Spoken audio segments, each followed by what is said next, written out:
నమస్కారం. Pen power news కి స్వాగతం. ముందుగా ముఖ్యాంశాలు.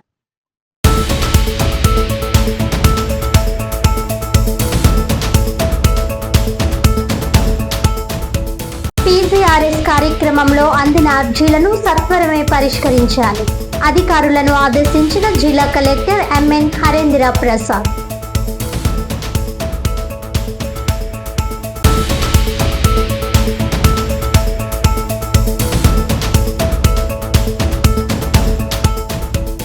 ఏబిఎన్ ఆంధ్రజ్యోతి రాధాకృష్ణపై తక్షణ చర్యలు తీసుకోవాలి.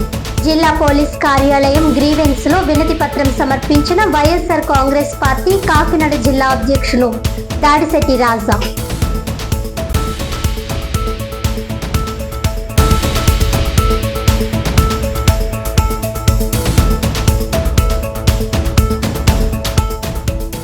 సిఐటియు అనుబంధ సంఘాల ఆధ్వర్యంలో కాకినాడ కలెక్టరేట్ వద్ద ధర్నా.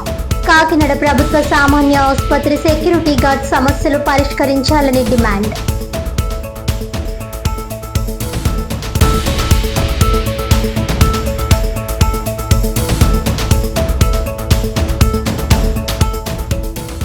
డీటెయిల్స్ చూస్తే ఏబిఎన్ ఆంధ్రజ్యోతి రాధాకృష్ణపై తక్షణ చర్యలు తీసుకోవాలని వైఎస్ఆర్ కాంగ్రెస్ పార్టీ కాకినాడ జిల్లా అధ్యక్షులు దాడిశెట్టి రాజా జిల్లా పోలీస్ కార్యాలయం గ్రీవెన్స్ కార్యాలయంలో వినతి పత్రం సమర్పించారు.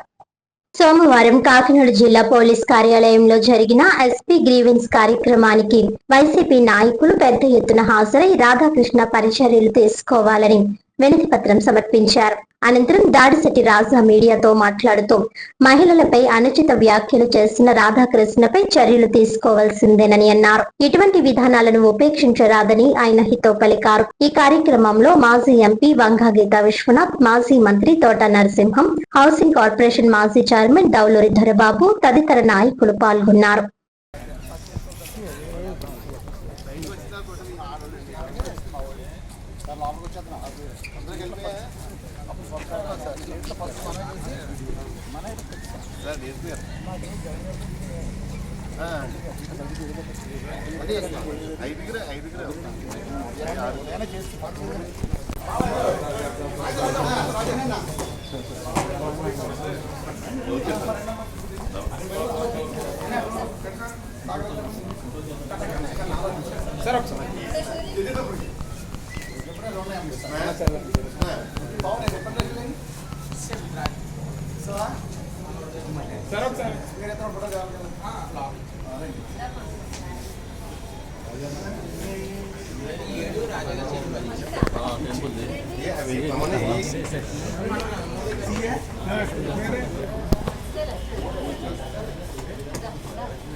సార్ నమస్తే సార్.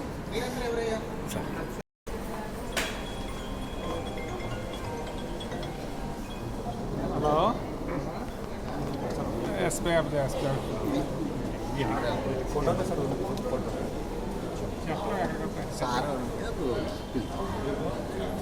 ఓకే సరిపోతుంది.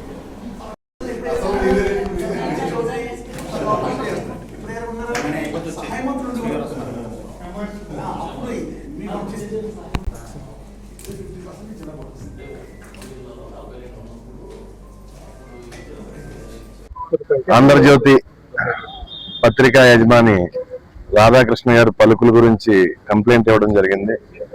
ఆయన దారుణమైన పదజాలం, విపరీత పోకడల మీద కంప్లైంట్ ఇవ్వడం జరిగింది. ఎస్పీ గారు కంప్లైంట్ ఇచ్చి రిసిప్ట్ కూడా తీసుకోవడం జరిగింది. ఖచ్చితంగా కేసు కట్టాలి అని చెప్పేసి మేము రిక్వెస్ట్ చేయడం జరిగింది. తర్వాత కట్టకపోవడం అన్నది వారిష్టం. తర్వాత నుంచి కోర్టు ద్వారా మేము ప్రొసీడ్ అవడానికి మా పార్టీ తరఫున సిద్ధంగా ఉన్నాం. అదేవిధంగా ఈ రోజు రాష్ట్రంలో పరిస్థితులు మరి ప్రపంచవ్యాప్తంగా యుద్ధం జరుగుతుంది. యుద్ధం వల్ల పెట్రోల్ డీజిల్ దొరకలేదు అని ఒక మాట ఇది పట్టుకుని మన రాష్ట్ర ప్రభుత్వం వారి చేతగానితనాన్ని ఎంత చేతగానితనంగా ఉందంటే, అటు తెలంగాణలో పెట్రోల్ డీజిల్ దొరుకుతుంది, ఒరిస్సాలో పెట్రోల్ డీజిల్ దొరుకుతుంది. మరి మన విజన్ ఉన్న లీడర్ పరిపాలించి ఈ రాష్ట్రంలో పెట్రోల్ డీజిల్ దొరకని పరిస్థితికి ఈ ప్రజలు అల్లాడిపోయే పరిస్థితి వచ్చింది. మరి ఆ విజన్ ఒకసారి బయటికి తీసి మరి ఒకసారి మర్చిపోయినట్టుగా ఎక్కడ ఆ విజన్ బయటికి తీసి ఈ ప్రజా సమస్యల మీద కొద్దిగా పట్టించుకోవాల్సిందిగా కోరుతున్నాం. అదే విధంగా మీరు ఈ రోజు రాష్ట్రంలో మంత్రులందరూ విపరీతమైన ప్రజాధనం వినియోగించి రకరకాల దేశాలు తిరుగుతూ ఏదో ట్రైనింగ్లు క్లాసులు పేరుతని మరి మీరే ప్రపంచానికి పాఠాలు చెప్పే నాయకులు కదా, మీ మంత్రులు మళ్ళీ వేరే దేశాలకు వెళ్ళి పాఠాలు నేర్చుకోవడం ఏంటని చెప్పేసి ఇంకొకసారి క్వశ్చన్ చేస్తున్నాం ఈ రాష్ట్ర ప్రజలతో.